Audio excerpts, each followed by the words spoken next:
Because lots of people might believe who don't go. People might go who don't believe.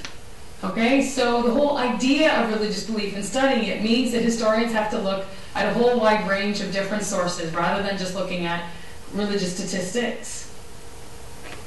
The other sort of area which has kind of emerged as a result of this sort of new approach to religious history has been looking at the way in which the laity have interacted with church institutions. And so charitable work, support groups, the social side of religious life, the way in which, say, like a gender group, like women, for example, have experienced religion. All of these topics now have become far more popular in recent years.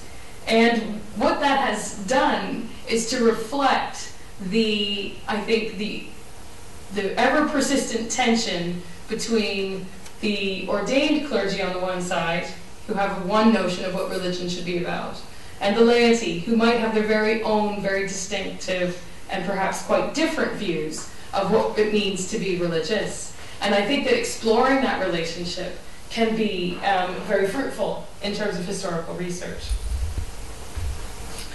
Now, before we go on, or before you really embark on a study of religion in the locality, it's important to have your structures right, in the sense that it's useful to have an understanding of the different denominations that are at work in your area and their distribution.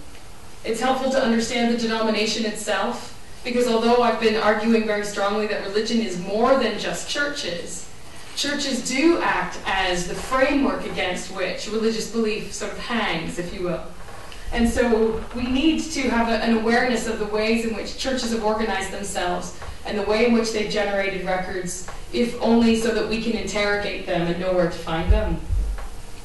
And we also then, I think, need to be aware of the social, political, and the cultural environment in which these denominations and in which these structures have evolved, so we can truly understand what they're about. So let me just explain those 3 points in a little bit more detail. So this afternoon, or this morning, I looked at the Census of Ireland for 1861, which you can get freely available online in PDF format. And of an Irish population in 1861 of about roughly 5.7 million,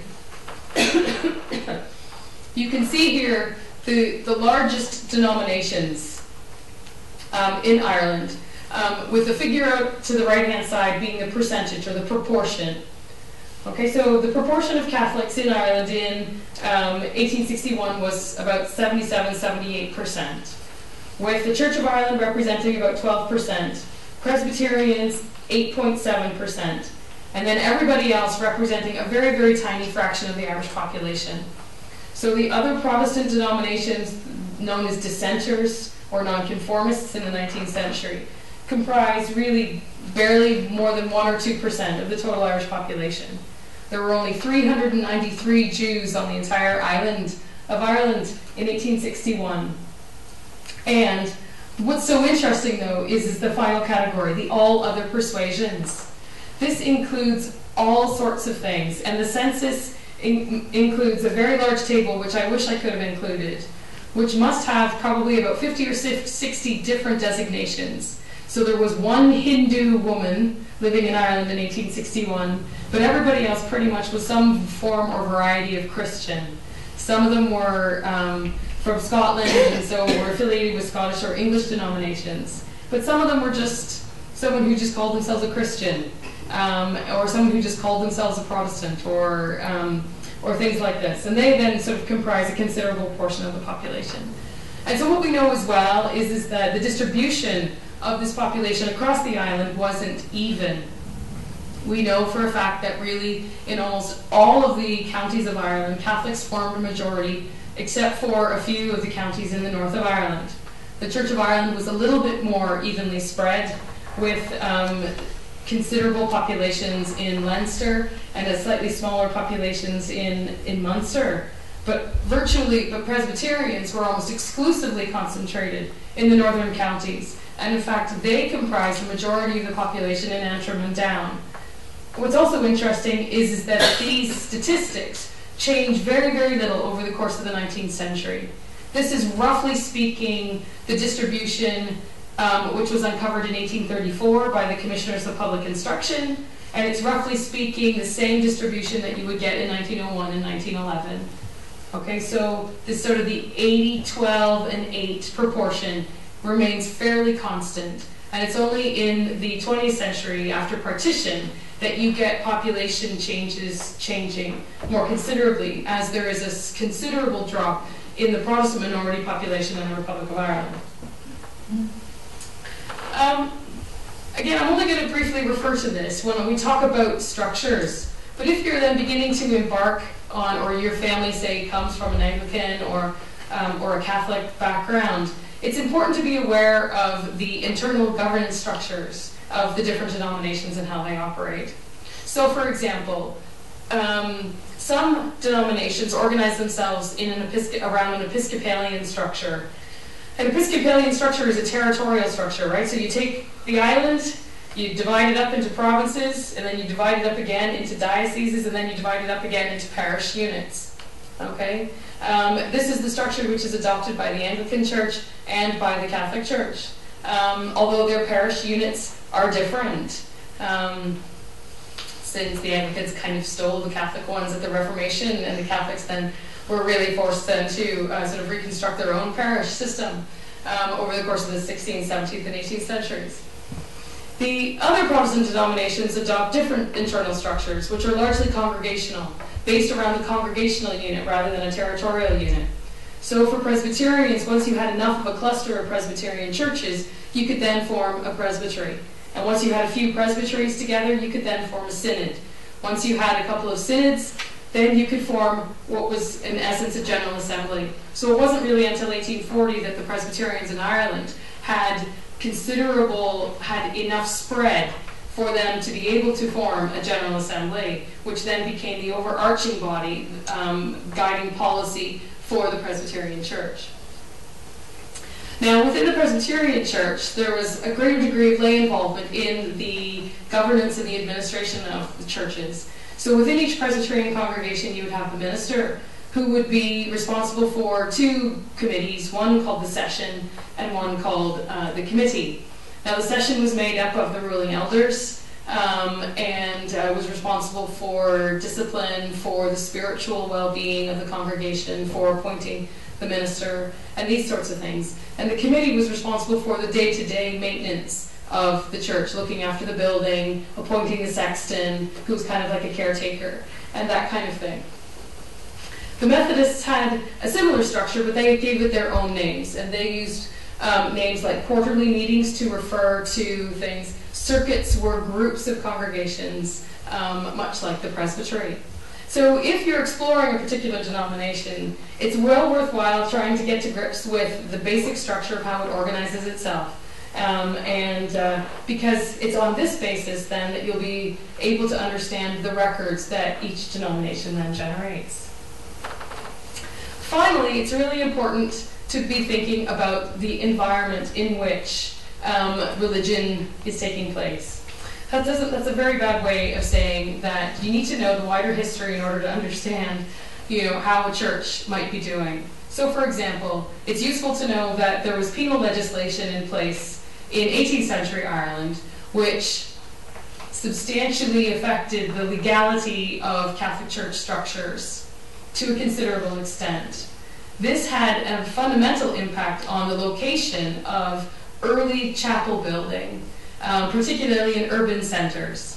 So, because the penal laws said that, technically speaking, the Catholic Church wasn't entitled to build new chapels actually needed to be built on back streets, in quiet areas, or on the outskirts of town, rather than being in the center of a town or an urban congregation.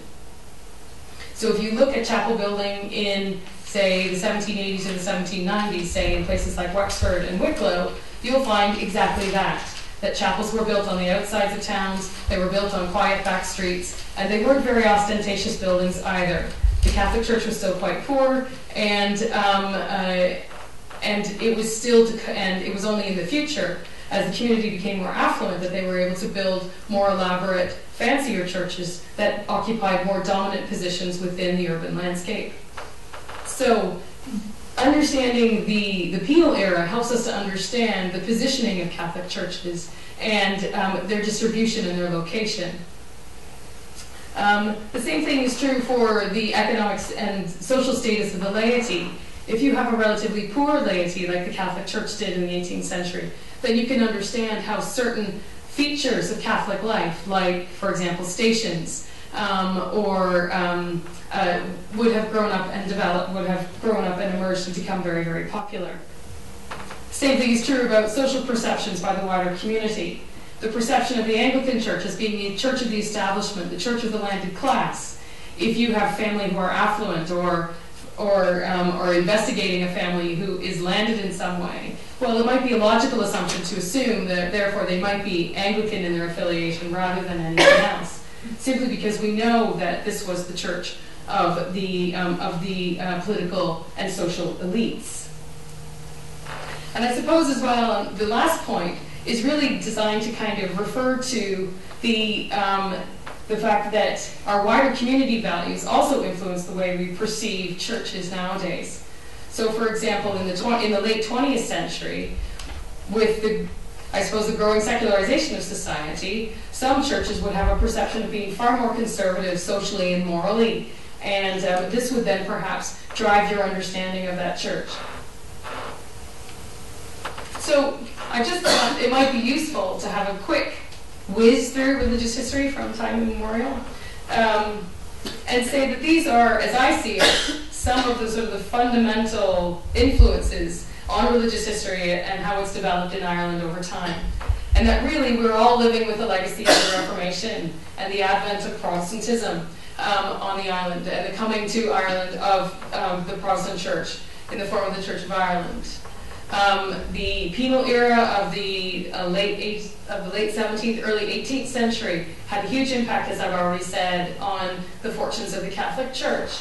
But really all churches, all denominations by the end of the 18th century were kind of struggling a bit. And it was really the period between about 1740 and 1840 when all Irish denominations, Protestant and Catholic, began to reform themselves internally, to appoint more committed, better trained clergy, to seek to do their jobs better, to reach out to the laity more effectively, and to try and impose their vision of a religious life onto the people of Ireland.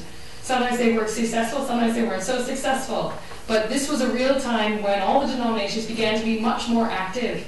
And it's at this time then when you begin to see the growth of, say, missionary groups, social welfare groups, charitable societies, efforts to try and reach out to the wider community. But of course, given the sectarian tensions within Ireland and the sectarian balance of Ireland, these sorts of things had obviously sectarian implications. And as a result then, the 19th century can really be characterized as one of growing denominational rivalry.